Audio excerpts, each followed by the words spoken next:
it's happened again. This time it's not an aberration. All that stuff about Trump being the accidental president, that's so 2016. In 2020, he threw his toys out of the pram because he thought he should have won. But now, in 2024, he did win, fairly and squarely, even though he got fewer votes than last time. But she, Kamala Harris, got 12 million fewer votes than Biden in 2020. As Nancy Pelosi, who engineered Biden's late departure from the ticket in July, said last night, we should have done that earlier and had a proper primaries contest. Maybe Kamala would have prevailed, maybe not. Thanks, Nance. Coulda, woulda, shoulda. The Democrats now have their circular firing squad. The Republicans have power.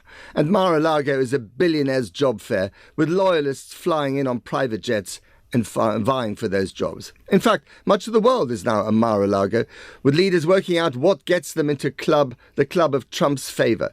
Some of them wishing they had never said certain things about Trump, who has an elephantine memory for the flattering and the unflattering. Some of them improving their golf swings, but not too much. You don't want to beat Trump at that game. That would be bad manners. Trump was elected, but think medieval court. He and his family, his cronies, and billionaire buddies like Elon Musk are in charge now.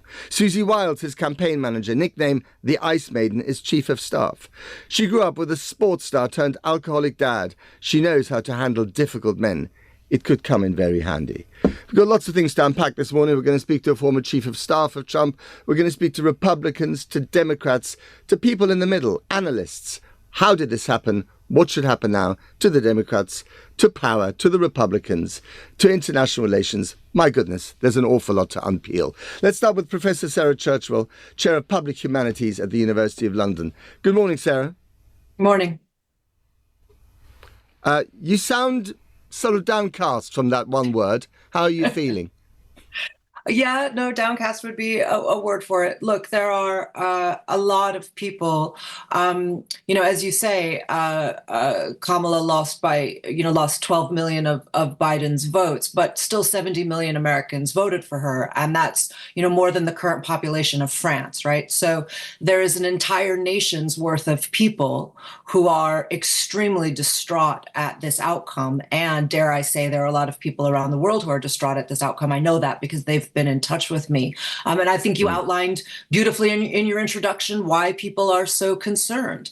You didn't mention his criminal convictions. We could also throw those in. His civil convictions for sexual assault. We know all of these things. His, pathological lying. We know all of those things too.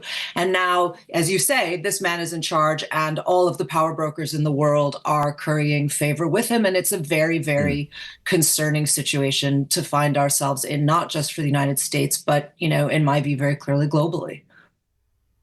So you mentioned the criminal convictions, and I did mention them in my Sorry, earlier talk. I missed it. In the litany of things to worry about, I missed it. I apologize. No, I know. But it's right to mention them because, he's made history not just with his comeback, but also he's the first convicted felon to be elected to the White House. So instead of ending up in a small rectangular room with bars on one end, he's in an oval-shaped room, which he was in once before, which is extraordinary. And let's not forget that. But why do you think someone with Trump's very questionable resume has managed to get into the Oval Office when Kamala Harris, with a very clean resume and actually a rather good campaign, even according to Republicans, has not managed to do so? What did she do wrong? What did the Democrats do wrong?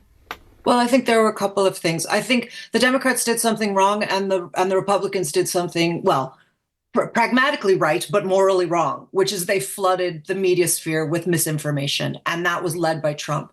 We shouldn't underestimate the degree to which many of the people who voted for Trump did so with the sincere belief that he legally or, fairly won the 2020 election. They believe the stop the steal misinformation that's dropped out of the story that's being told, but it shouldn't, because it was in the minds of a lot of American voters. They said in the exit polls that they put democracy as one of their priorities and then voted for Trump. And they did so because they believe that Biden was an illegitimate president. So the Republicans succeeded partly, not solely, but partly by flooding the airwaves with all kinds of misinformation about immigrants. Trump was always lying factually about what the situation is with immigrants. They're lying about the economy, and a great many voters believe it. And so they believed that Trump was preferable to the lies that they were being told about Biden and Harris. And then the thing that Harris did, the Harris campaign did wrong, in my view, is that they didn't give progressives a visionary enough, transformative idea of what it was that they were going to do that was going to make things better. They just left it vague and said this is going to be the future. And it made it sound too much like business as usual in a moment when, as we know globally, there is an anti-incumbent backlash. And so to say we're just going to go back to things as they were, it turned out just wasn't a good enough message for Democrat voters. But that's not really down to, or that bit of it is not down to the Republicans flooding the zone with lies or misinformation. That's down to Kamala Harris not having a coherent message, especially about economic pain, that appealed to ordinary Americans, to voters. That's also down to the fact that she had a fairly short campaign because it took Biden such a long time to drop out. And arguably, had she been tested in the primaries, as Nancy Pelosi suggested very helpfully, thank you, Nancy, or, had she had a whole year just to campaign, that message might have got through. But I also wonder, Sarah, whether there's something bigger going on here. And it's a kind of reaction against woke liberalism, against neoliberalism, against, ironically, the kind of social and economic divisions of America, even though we are now going to have a billionaire's cabinet. Yeah, but so here's the thing, right? This is part of the misinformation, is that what the Republicans told everybody, including their voters, is that the Democrats were running on this woke liberal agenda and that they were running on trans rights, but they weren't. Kamala never talked about that. She didn't run on the basis that she was a Black woman. She was not running on the basis of identity politics. But that was what they said the Democrats were doing. They said the Democrats are trying to turn, they're trying to turn all children. And Trump said that they were trying to turn children in the classroom to make them, become trans, which nobody is doing. Which is nonsense. We know that's. But they weren't, right? So they're ascribing this as a political position that was not being taken by the campaign. You're right. You're absolutely right. But people still believe that stuff, and I'm not sure. That's why it's misinformation. So whose fault is that?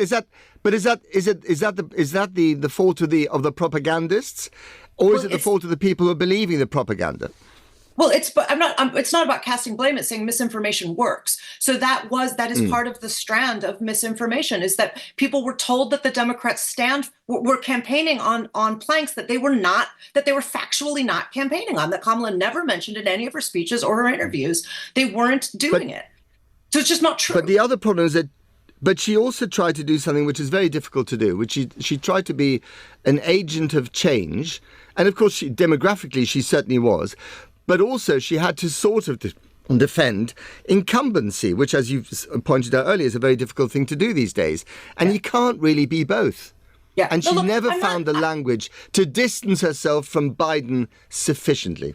Yeah, look, she became the status quo candidate and they decided Trump was a change candidate. Now, I find that extraordinary to see him as change, but they saw him that way. So, look, I'm not saying that the Democrats didn't do anything wrong. We lost 12 million votes. Obviously, there are, lessons that need to be learned here if we can and if we can regroup. And that is a very, very big if, given the ways in which Trump has said he's going to go after the constitutional order. So I'm not saying those mistakes weren't made. I'm saying I want to be very clear factually about what they were and what they were not, and what were attributed to the Democrats that they did not do.